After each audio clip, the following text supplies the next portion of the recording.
L'incroyable Hulk, version 2008, est un film un peu mal aimé, mais surtout mal rangé. Trop industriel pour être une vraie anomalie, trop singulier pour n'être qu'un simple rouage du MCU, trop tardif pour prolonger Ang Lee, trop précoce pour entrer pleinement dans la grande machine Marvel. C'est un film pont, un film prothèse, un film muscle. Pas toujours gracieux, parfois pâteau, mais parcouru par une nervosité qui le rend plus intéressant que sa réputation de vilain petit canard verdâtre. Réalisé par Louis Leterrier avec Edward Norton, Liv Tyler, Tim Roth et William Hurt, le film arrive en 2008, quelques semaines après Iron Man, au moment où Marvel Studios commence à transformer le blockbuster en architecture cadastrale. Chaque film n'est plus seulement un film, il devient une pièce d'urbanisme dans une capitale à construire. Marvel présente officiellement le récit comme celui d'un Bruce Banner devant choisir entre une vie paisible et l'héroïsme contenu dans la créature qu'il abrite. Et c'est justement là que le film devient fascinant. Il veut raconter un homme qui fuit son propre corps, mais il est lui-même un film qui fuit son propre tempérament. Il faut le replacer face au Ang Lee et au Hulk d'Ang Lee, justement, sorti en 2003. Le film de Lee était une bizarrerie splendide et parfois indigeste. Mélodrame freudien, tragédie du père, split screen façon planche de comic book, tentative presque expérimentale de faire du blockbuster un laboratoire de montage mental. Ang Lee cherchait moins à faire courir Hulk qu'à comprendre pourquoi il enfle. Le terrier, lui, prend le chemin inverse. Là où Ang Lee ouvrait le crâne de Bruce Banner, le terrier lui ouvre une issue de secours. Son Hulk commence presque comme un film de cavale. Bruce est caché au Brésil, dans une favela, travaillant dans une usine d'embouteillage, surveillant son rythme cardiaque comme un moine surveillerait une tentation. Le New Yorker notait déjà que Leterrier ne cherche pas la poésie d'Ang Lee, mais qu'il se montre plus à l'aise dans la mécanique du spectacle d'action estival. Le premier tiers est probablement ce que le film a de meilleur. On y sent l'ombre du cinéma paranoïaque des années 70, mais filtré par la caméra agitée des années 2000. The Fugitive, Bourne, un peu de First Blood, un peu de série B Universal, et même le vieux feuilleton télévisé avec Bill Bixby, dans l'idée du héros condamné à l'errance. Bruce Banner n'est pas encore un super-héros, c'est un homme qui consulte son pouls comme on écoute une bombe dans une cave. Le Terrier filme cette partie avec une efficacité sèche. Les ruelles, les toits, les espaces encombrés, les corps qui se cognent. On est moins dans le merveilleux que dans le cinéma de poursuite. Le monstre n'est pas encore une attraction, il est une catastrophe annoncée. Le vrai suspense n'est pas quand Hulk va-t-il apparaître, mais combien de temps Bruce peut-il encore rester humain. Edward Norton est très bon dans la dimension du retrait. Il a ce visage d'intellectuel amaigri par sa propre conscience, ce regard de garçon qui a trop lu les conséquences avant d'avoir commis l'acte. Il joue Banner comme un homme en cure de désincarnation. Sa performance est dans la contraction. Épaules rentrées, voix basse, regard fuyant, gestes contrôlés. Norton ne prépare pas Hulk, il tente de l'empêcher. C'est une approche très différente de Mark Ruffalo qui donnera plus tard à Banner une humanité fatiguée, presque embarrassée, avec une chaleur de vieux cardigan nucléaire. Norton, lui, est plus glacial, plus névrosé, plus acteur de laboratoire. Il donne au personnage une dimension de martyr physiologique. Bruce ne possède pas un pouvoir, il souffre d'un excès de puissance. Mais cette intelligence-là se heurte à la coupe finale du film. On sent constamment qu'un autre, l'incroyable Hulk, hante celui-ci. Un film plus long, plus douloureux, plus psychologique. Les tensions autour du montage furent largement évoquées à l'époque. Le Los Angeles Times rapportait que Norton et Le Terrier défendaient une version plus longue et plus nuancée, tandis que le studio voulait un rythme plus conforme au film d'action traditionnel. C'est peut-être le drame intime du film. Bruce Banner veut contenir Hulk. Norton veut complexifier Banner. Marvel veut contenir Norton. Tout le monde cherche à enfermer quelque chose dans une cage. Le motif central est évidemment celui du corps incontrôlable. Bruce Banner est une variation pop de Jekyll et Hyde, mais aussi de Frankenstein et de King Kong. Une créature à la fois effrayante et malheureuse, trop visible pour vivre, trop puissante pour être libre. Marvel décrit Hulk comme le résultat d'une exposition à de fortes doses de radiation gamma, transformant Banner en machine de rage verte. Mais le film ne va pas toujours au bout de cette idée. Il est passionnant quand il filme Bruce comme un homme qui doit négocier avec son système nerveux. Il devient plus banal dès que Hulk entre dans le cahier des charges du combat numérique. C'est là que le film perd une partie de sa singularité. Le Hulk de 2008 est brutal, massif, grondant, mais rarement mystérieux. La créature manque parfois de texture morale. Chez King Kong, la puissance est immédiatement mélancolique. Chez Frankenstein, la monstruosité est déjà une blessure. Chez Cronenberg, dans La Mouche, la transformation du corps est une tragédie amoureuse, organique, presque sexuelle. Ici, la mutation est surtout un problème tactique. Comment ne pas casser trop de murs avant le troisième acte? Le New Yorker soulignait d'ailleurs ce paradoxe. Le film présente Banner comme un homme dégoûté par son état, sans véritable ambivalence devant l'ivresse de la rage.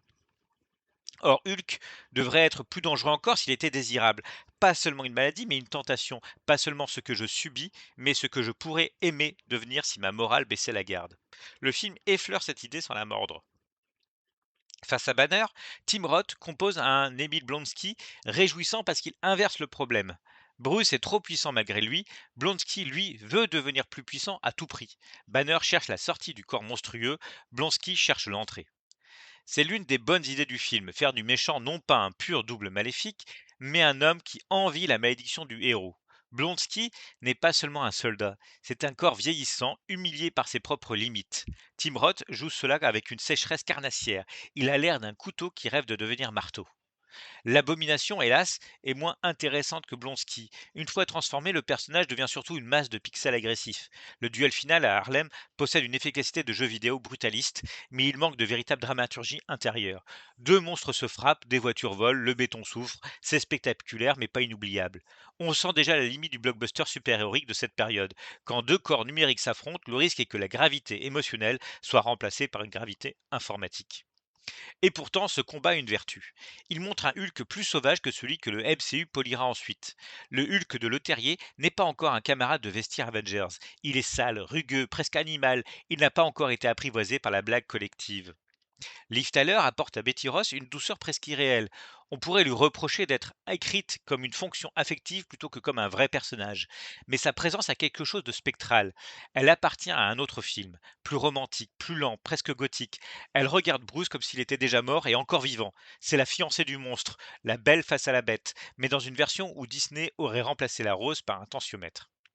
William Hurt, en Thunderbolt Ross, incarne très bien le militarisme obtus du film. Ross n'est pas seulement le père autoritaire ou le général borné, il est l'État qui regarde le trauma comme une ressource exploitable. Banner n'est pas pour lui un homme malade, mais un brevet biologique. Là encore, le film possède une idée forte. La monstruosité individuelle intéresse immédiatement le pouvoir collectif. C'est l'un des rares axes les plus politiques du film. À Hulk et la rage privée, Ross veut en faire une arme publique. Dans cette logique, le monstre n'est pas l'anomalie, il est le rêve militaire poussé jusqu'à l'absurde. Aujourd'hui, l'incroyable Hulk se regarde aussi comme un étrange fossile du MCU. Il contient déjà les graines de l'univers partagé, notamment avec le caméo de Tony Stark, mais il n'a pas encore la fluidité publicitaire des films suivants. Il appartient à une époque où Marvel ne sait pas encore totalement quel ton imposer.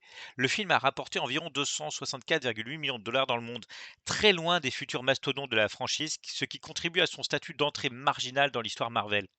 Le plus amusant, rétrospectivement, est que ce film, longtemps traité comme une annexe, est redevenu narrativement utile bien plus tard, notamment avec le retour de personnages comme Ross ou Samuel Stearns dans les prolongements récents du MCU, ce que plusieurs articles ont relevé à l'occasion de Captain America Brave New World. Il est donc devenu une sorte de document administratif du MCU, longtemps oublié dans un tiroir, puis ressorti parce qu'une continuité avait besoin d'un tampon vert. Le grand défaut de l'incroyable Hulk est de ne pas choisir assez violemment sa nature.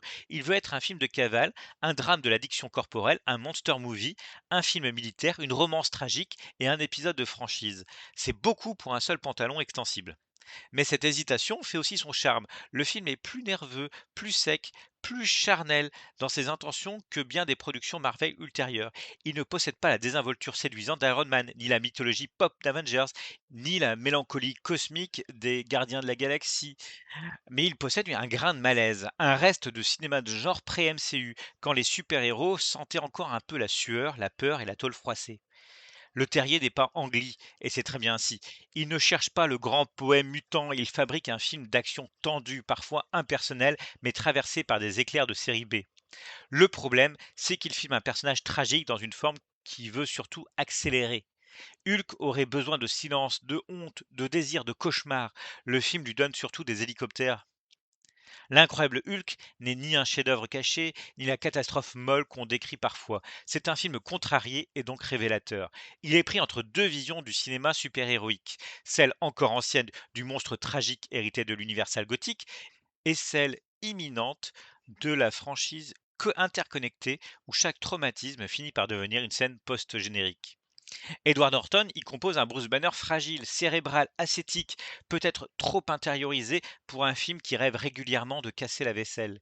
Louis Leterrier livre de bons morceaux de poursuite, un sens honnête du rythme, mais peine à transformer la rage en véritable vertige.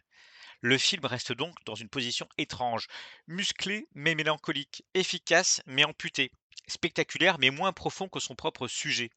C'est un Hulk qui court plus qu'il ne pense, mais dont la fuite dit quelque chose de précieux. Avant de devenir une mascotte Avengers, le monstre vert fut encore brièvement un homme qui avait peur de son cœur. Hulk smash, certes, mais Bruce, lui, se fissure. Et c'est dans ces fissures que le film devient enfin intéressant.